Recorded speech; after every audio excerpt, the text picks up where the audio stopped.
लगातार जनसंख्या नियंत्रण पर बिहार में भी बीजेपी के मैं तो सबों को देखता हूँ यार, कहीं ना कहीं एक जाति विशेष पर हमला कर रहे हैं। देखिए, सांप्रदायिक शक्तियों का एक ही हथियार है गद्दी हथियाने का, सत्ता पाने का और अपनी राजनीतिक रोटी सेकने का।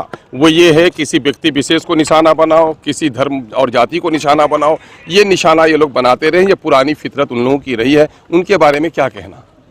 बिहार में इसका क्या प्रभाव पड़ेगा? लगातार देखिए सवाल ये बिहार में नहीं बल्कि जो माननीय हमारे लगा रहे हैं, ये जरा उसने पलट कर देखा कि जिन बस्तियों में हम वोट के लिए दिए जा रहे हैं, जिस क्षेत्र से उनका रिश्ता है, जिस विधानसभा से, वहाँ के अल्पसंख्यकों का दिल कितना टूटा होगा कि जिसको हमने वोट दिया, जिसको हमने जिताया, जो हमारे टैक्स के पैसे से जो आज सरकारी सुविधाएं प्राप्त कर रहा है, वो मेरे ही खिलाफ बोल रहा है, उसका दिल कितना टूटा होगा। रात सोचिए। मैं कह रहा हूँ इस देश में मुद्दा यकीनन है कि आबादी एक मुद्दा हो सकता है, मैं इससे इनकार नहीं कर सकता, लेकिन सवाल ये पैदा होता है जो गरीब हैं, जो दलित हैं, जो वंचित हैं, जो महरूम तबके हैं। आप चलिए मुस्लिम या गैर मुस्लिम दलितों की बस्ती में चलिए, आप एससी की बस्ती में चलिए, एसटी की बस्ती में चलिए, उनके बच्चों का इन 70-75 सालों के बाद भी उत्थान नहीं हुआ। आज भी वैकेंसी निकलती है, एक तरफ लाखों लोगों को नौकरी नहीं मिल पाती है और उनकी सीट खाली रह जाती है। उनके बच्चों को आज भी पढ़ने का मौका नहीं दिया गया, उनको रहने की जमीन नहीं दी गई और उनको हिंदू माता का पाठ पढ़ाया गया। मैं कह रहा हूँ अच्छी बात है, अगर आप धर्म के प्रचारक हैं, धर्म में जोड़ना चाह रहे हैं, हालांकि एससी एसटी के लोग कई बार कहे हैं कि साहब मैं अलग हूँ, लेकिन उसके बावजूद भी आप अपने साथ ले जाना चाहें तो उनके शिक्षा की, उनके स्वास्थ्य की, उनके आर्थिक स्थिति के बारे में क्यों नहीं चिंतन है आपको?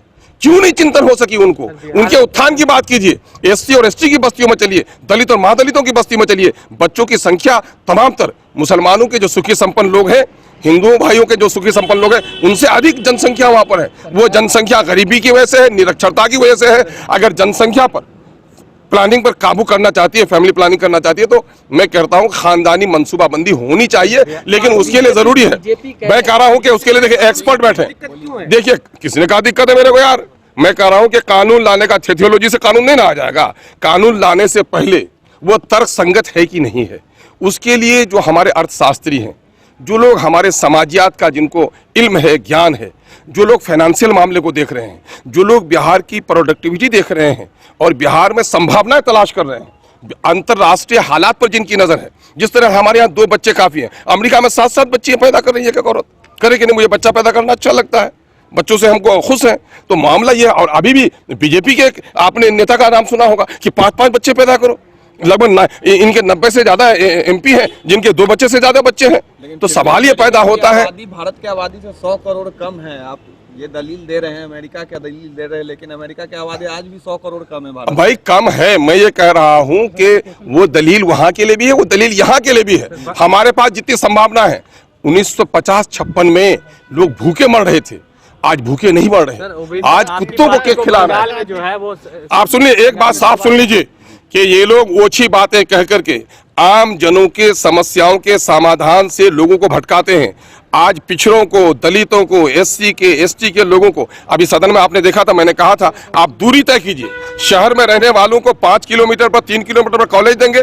गांव के लोगों ने कौन सा पाप किया है? 50 किलोमीटर की दूरी पर आप कॉलेज देंगे और कहेंगे कि बेटियों को हम पढ़ा रहे हैं, बेटियों को हम बढ़ा रहे हैं। आपने देखा है कि 20 तारीख को एक मासूम सी लड़की बेतिया में उनका सामूहिक बलात्कार होता है और उनको गला दे दिया जाता है। बीजेपी कह रही है अब ये मैं कह रहा हूँ ये हाल है। तो मैं कह रहा हूँ कि जब तक आप साक्षर नहीं करेंगे लोगों को, जब तक पढ़ाएंगे नहीं, जब तक उनकी आर्थिक स्थिति अच्छी नहीं होगी। अभी देख रहे हैं जो बेचारे हैंडीकैप्ड हैं, जो विधवा है, जो बूढ़े हैं, उनके पेंशन का मामला रुका हुआ है 1.5 साल से, उनको नहीं मिल पा रहा है। तो आप संतुलित बात नहीं कर पा रहे हैं, सिर्फ ये ओछी बातें कर रहे हैं। सवाल सुन लीजिए, जब बीजेपी कह रही है कि आपकी पार्टी और आप जो है समुदाय में लोगों को बांटना चाह रहे हैं, लेकिन कोई माय का लाल है, कोई माय का लाल है, किसी को बुला दीजिए कि कभी भी हमने, हमारे लीडर ने किसी समुदाय विशेष के खिलाफ बात की है। हम हमेशा, अगर 5 बच्चों को लेकर कोई जाता है, कोई अपने 2 बच्चों को लेकर डॉक्टर के यहाँ जाता है और कहता है मेरे छोटे बेटे को जरा देख लीजिए, तो बड़ा बेटा उनका बेटा नहीं है क्या? चूंकि वो बीमार है, इसलिए उसके बारे में तवज्जो दिला रहा है। तो मैं ये कह रहा हूं कि अगर हम बात कर रहे हैं किसी समुदाय की, हम अगर दलितों की बात कर रहे हैं, एससी की, एसटी की, अकलियतों की बात कर रहे हैं, तो सभी लोग कहते हैं, आप तो खुद विश्लेषण करते हैं कि देश के 74 साल की आजादी के बावजूद भी दलितों का उत्थान नहीं हो सका है। एससी और एसटी की जगह खाली रह जाती है, उनको नौकरियां नहीं मिल पाती हैं, उनकी बस्तियों में मालन्यूट्रिशन है, आज निरक्षरता सबसे ज्यादा उनके यहाँ है, आज वो उनको रहने के लिए जमीन नहीं है। आप तो खुद भी कहते हैं, इसके साक्षी है। मैं इन मुद्दों को बढ़ा रहा हूं। ये मुद्दे जब बुलाता हूं तो वो लोग जो लोग गलत शासन कर रहे हैं, जो लोग मुट्ठी भर लोगों को, जो लोग फ्यूडल सिस्टम को फिर से यहाँ लाना चाहते हैं, फ्यूडलिस्ट जो लोग हैं, वो लोगों को ये बात बुरी लगती है कि दलितों की बात क्यों करता है, वंचितों की बात क्यों करता है। तो मैं कह रहा हूं, अरे सब, अच्छा सुनो, मैं ये कह रहा हूं कि देखो, अमली तौर पर काम तो मैं कर रहा हूं कि सबका साथ सबका विकास देने की बात कर रहे हो, तो आपने वहां स्टेचू खड़ा करने के लिए कितने दलितों का घर उजाड़ दिया गुजरात में, पता है आपको? ममता बनर्जी पता है आपकी पार्टी को कि आप बी टीम है बीजेपी की, और अरे सुनिए, मुझको सुनिए, आप जान रहे हैं ममता दी के बारे में 2004 में कहाँ खड़ी थी वो? थोड़ा इधर घूम जाइए। तो ऐसे लोगों से हमको सर्टिफिकेट की जरूरत है, हमको किसी से सर्टिफिकेट लेने की जरूरत नहीं है ना। वो लोग अपना आईने में तस्वीर देखें कि वो लोग कल कहाँ थे। जो लोग कल बीजेपी के साथ बैठ के रहे हो, उनके लब को किसने इजाजत दी इस तरह की बात करने की? हम तो हमेशा